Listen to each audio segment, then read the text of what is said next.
जय हिंद दोस्तों, सैनिक समाचारों में आपका हार्दिक स्वागत है। सबसे पहले बात करते हैं रोज की तरह हेडलाइंस में बात करूंगा आखिर कल क्या हुआ था कि एक जवान का माथा ठनका और 6 पर चलाई गोली। आखिर पुलिस के आईजी साहब ने आकर के सीधा सीधा दिया स्पष्टीकरण, आखिर क्या थी वजह। और दूसरी बात कहते कि हाँ जी दोस्तों, 4 साल का संघर्ष, डिसेबिलिटी पेंशन के लिए पैसा खर्च किया, समय खर्च किया और उस पर लगा दिया ब्रेक। एमओडी नहीं कर रही इंप्लीमेंट। जरा जवान का सुनिए दर्द। और खबरें करते विस्तार से, उससे सबसे पहले मैं आपको बात करूंगा एक ब्रिगेडियर हरदीप साहब ने, जस्ट ये आप देख सकते हो, एक सिख कंटीजेंट है और उसको लीड कर रही है एक महिला अधिकारी। जबरदस्त उनके वर्ड ऑफ कमांड है, जबरदस्त मार्चिंग है, ड्रिल है, जोश है, जुनून है, कोऑर्डिनेशन है। और इस एक बार ड्रिल का आप वीडियो देखिए और इन्हें एक लाइक करिए।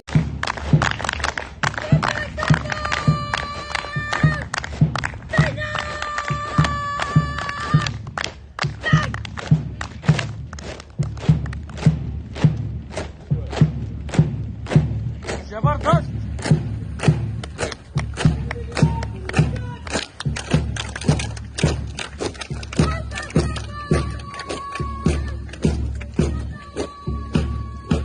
दोस्तों हाँ जी, अब खबर करते विस्तार से। सबसे पहले मैं बात करूंगा मणिपुर की। जैसा कि सभी पेपर्स हैं, जितने अखबार हैं, प्रिंट मीडिया, इलेक्ट्रॉनिक मीडिया, ये खबर छाई हुई है कि आखिर जवान ने ऐसा क्यों किया।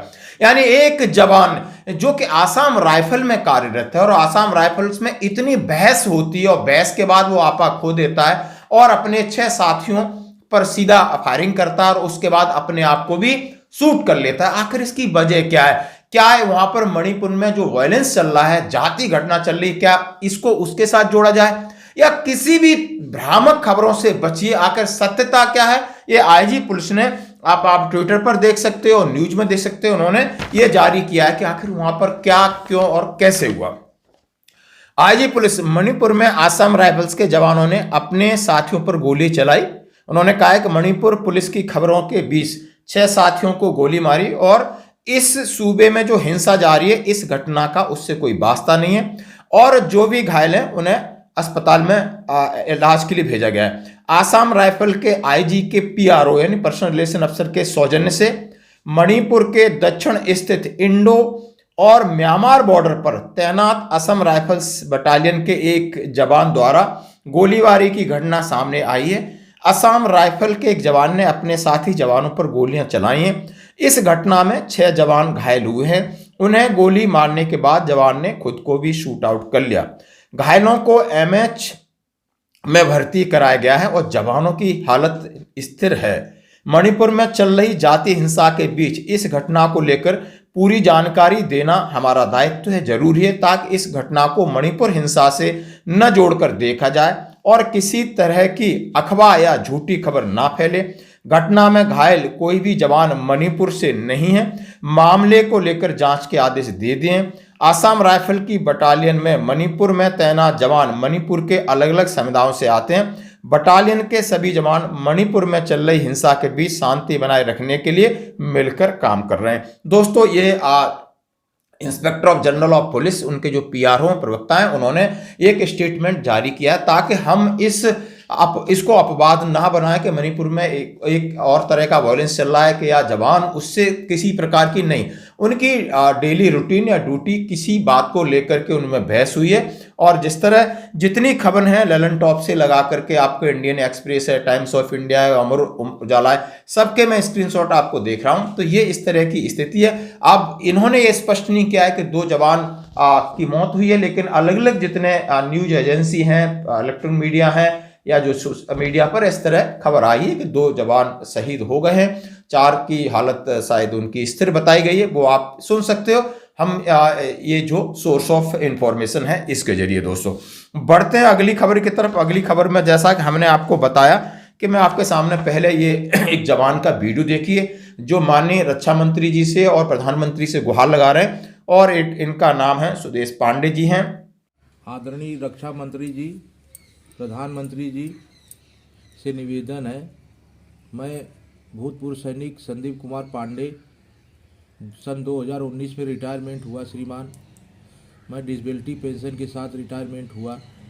जो मेरी डिसेबिलिटी पेंशन को डिनाई कर दिया गया। श्रीमान, मैं 4 साल से कोर्ट का चक्कर काटते काटते मैं केस को जीता, और सर उसी मेरे कोर्ट के जीतने के बावजूद भी मेरे ऊपर रिट पिटीशन फाइल किया जा रहा है। इन्होंने फौज सेना में नौकरी की और सेना में नौकरी करने के बाद जब वहां पर उस स्थिति की वजह से उन्हें लो मेडिकल कैटेगरी या डिसेबिलिटी हुआ, वहां पर उन्हें बोर्ड नहीं मिला। आने के बाद 4 साल इन्होंने लंबी लड़ाई लड़ी एएफटी लखनऊ में, और वहां से इनके फेवर में डिसीजन आया। खुशी हुई कि चलो पैसा वसूल हो गया, लेकिन ये पैसा धरा का धरा रह गया, क्योंकि सरकार ने एक आदेश निकाला कब, 9 अक्टूबर 2023 को। क्या है, most immediate and court cases additional directorate general personal service AG branch dealing with disability pension और disability element case as directed by the competent authority at MOD the writ petition be filed in the judicial high court for the, उन्होंने कहा following type of matter in the cases specified appendix. इन्होंने 4 साल लड़ा, सब कुछ पैसा किया, और जैसा कि मैं आपको पहले बता चुका हूं, यदि आप ओबेसिटी हैं, यदि आपका ओवरवेट है, खा पी के आप तंदुरुस्त हो, लेकिन फौज आपको रखेगी नहीं, आपको उसके लिए वार्निंग दी जा चुकी है। प्राइमरी हाइपरटेंशन केस है, आपके लाइफ स्टाइल डिजीज है, वो खुद को आपने अपने खाने पीने, स्मोकिंग, अल्कोहल, यानी खुद को स्वस्थ रखना है यदि सेना के साथ लंबा सर्वाइव करना है। अदरवाइज कभी भी आपको झटका लग सकता है। नहीं तो आप ये संदीप पांडे का आप वीडियो देख सकते हो, एएफटी में वकील किए होंगे, उन्होंने अपना पैसा खर्च किया होगा, अपना समय खर्च किया होगा, सारी चीज खर्च करने के बाद उन्हें आज कुछ नहीं मिला। यानी वो आप समझ सकते हो कि कितना एक सेटबैक होता है। आज की खबरों में इतना ही, बने रही हमारे साथ। जय हिंद। श्रीमान, मैं इस आपके आदेश के आदेशानुसार हम लोग भूतपूर्व सैनिक काफ़ी परेशान हैं। श्रीमान जी से आपसे निवेदन है कि हम लोग के साथ ऐसा दुर्व्यवहार न किया जाए। हम लोग रिटायरमेंट आने के बाद हम लोगों के डिसेबिलिटी की वजह से कोई सरकारी नौकरी नहीं दिया जाता है कि उसमें फिट फॉर मांगा जाता है। श्रीमान, कौन सैनिक चाहता है कि मैं कोई विकलांगता के साथ कोई घर आना नहीं चाहता श्रीमान। अतः आपसे निवेदन है श्रीमान जी कि हम लोगों के साथ न्याय किया जाए, अन्याय न करे श्रीमान। जय हिंद, जय भारत, वंदे मातरम।